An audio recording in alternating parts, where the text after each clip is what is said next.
Dream9 Collaboration.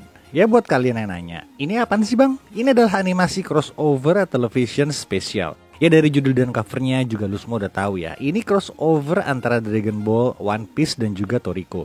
Ini bukan anime baru, udah lama, jadi lu nggak usah ngarep lihat Gear 5 versus UI di sini ya. Buat kalian yang belum nonton, mungkin ini agak sedikit spoiler.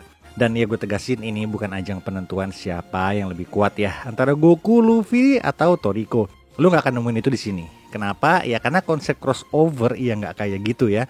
Lebih ke collaboration biasanya. Jadi kalau lu mau pada ributin siapa yang lebih kuat, ya mendingan lu pada nonton fanmade aja. Dan jangan tanya lagi ini canon apa enggak ya. Lu bilang ini canon, ya serah lu aja deh. Jujur aja gue nggak ngikutin One Piece lagi ya. Gue nggak ngikutin Toriko juga. Jadi di sini mungkin gue hanya berkomentar ya sebagai fans dari Dragon Ball aja ya. By the way, Dream9 ini ada dua part ya. Part pertama lu bisa nonton di anime Toriko season 3 episode 99. Part keduanya ada di OP episode 590. Buat part pertamanya hanya ada versi Jepang. Jadi pengisi suaranya juga asli Jepang. Ya lu bisa dengar suara khas original Masako buat versi Jepangnya. Buat part keduanya udah ada versi suara Mas Shinsuke buat Son Goku-nya.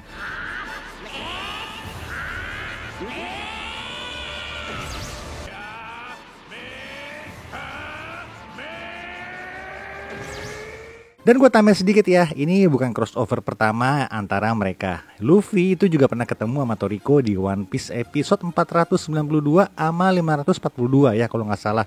Goku juga pernah ketemu sama Luffy di Cross Epoch. Jadi wajar aja kalau Sanji udah kenal sama Rin. Dan Luffy juga udah kenal sama Toriko. Yang pertama buat konsep ya, gue suka konsep ceritanya. 45 menit, tapi gue bisa nanggepin konsep isi ceritanya itu gimana.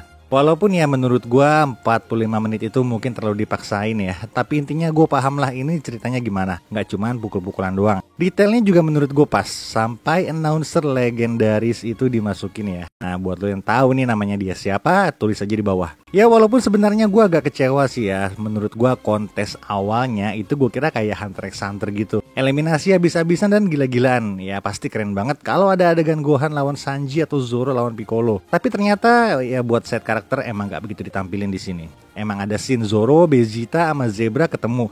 Tapi cuman gitu-gitu aja. Yang udah gue kira bakal fight-nya kayak gimana ya tapi gak diliatin. Tapi balik lagi ini cuman anime spesial. 45 menit kita gak bisa ngarep lebih. Pastinya MC-nya aja yang ditonjolin. Terus dari segi battle MC-nya ya, buat tuh yang emang Earthling garis keras ya. Earthling garis keras. Yang liatnya tuh ya, kok Goku kayaknya di nerf ya. Goku kan udah Super Saiyan 3 nih, bisa ngancurin planet. Masa lawan Luffy aja gak bisa?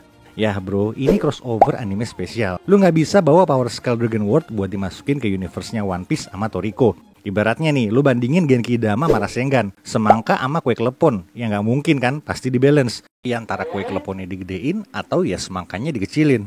Villain utamanya Akami, yaitu kalau di Dragon World ya mungkin power scale-nya masih di bawah Raditz. Makanya mikirnya gak usah terlalu jauh, enjoy aja. Karena ya balik lagi, ini collaboration, kolaborasi. Ketiga MC ini ya bekerja sama aja pastinya, makanya dibuat balance. Di sini gue suka sama penempatan masing-masing karakternya. MC sama MC, yang bagian intelijensi ya Robin, Piccolo sama Chocho ya kalau nggak salah. Gue juga nggak begitu kenal dia ini siapa, tapi pastinya gue yakin dia strategik juga. Terus Gotenks sama Franky yang emang kuat tapi ya kebanyakan gaya. Master Roshi sama Brook yang Oppai lovers. Ya itu digabungin dalam satu scene walaupun akhirnya ya udah pasti konyol. Dan endingnya pun gak ada yang memberatkan pihak siapapun ya. Walaupun endingnya emang pakai Genki Dama Goku, tapi gak kelihatan gitu kalau Goku tuh sendirian. Malah menurut gue yang kerennya itu bukan Genki Damanya, tapi trio abilitiesnya. Eleven Gatling Gun, Twin Kugi Punch, sama Kamehameha. Itu digabungin jadi satu. Ya kayak yang tadi gue bilang, gue sendiri yang emang lebih ke biji naga dibandingin bajak laut air. Itu ngerasa kayak ya gimana ya, it's cool gitu, keren gitu loh. Gue senang lihat Luffy habis-habisan berantem di sini. Dan Toriko juga kalau lihat udah nge-push limitnya juga. Jadi nggak ada yang berat sebelah. Dari segi animasi gue udah nggak bisa komen banyak karena Toei sendiri yang produksi. Walaupun mungkin ya menurut gue Gokunya agak kurang sedikit aja ya. 45 menit bagi gue ya nggak nyesel. Gue bisa enjoy lah nontonnya. Dibandingin nonton crossover fanmade yang udah nggak jelas alurnya nyasar kemana. Terus ujung-ujungnya fusion.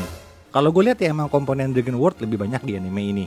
Mungkin screenwriternya Takao Koyama emang lebih familiar sama Dragon Ball, tapi bisa dibikin balance gitu. Dia gabungin jadi satu cerita singkat dan jadilah yang namanya konsep crossover. Kalau gue pribadi sih pengen banget ya ngeliat crossover yang kayak gini, tapi lebih diseriusin dikit gitu. Yang mungkin 5-10 episode ya, dan itu bener-bener keluar semuanya. Gak cuma MC-nya aja, tapi semua side karakternya itu juga ambil peranan penting gitu.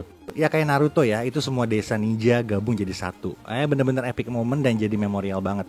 Kesimpulannya dari sekian banyaknya crossover series yang udah gue tonton, ya gue bisa bilang ini adalah salah satu crossover terbaik ya. Gue nggak bilang ini the best. Ya kalau masalah terbaik atau the best, ya gue balikin lagi ke kalian semua. Anyway, buat kalian yang udah nonton anime ini, gimana menurut kalian? Ya tulis aja di komentar ya. Itu aja buat video kali ini yang pengen gue bahas. Dan kalau emang ada informasi yang kurang dari yang gue kasih, tambahin aja di bawah. Like aja kalau kalian suka video ini. Bye-bye.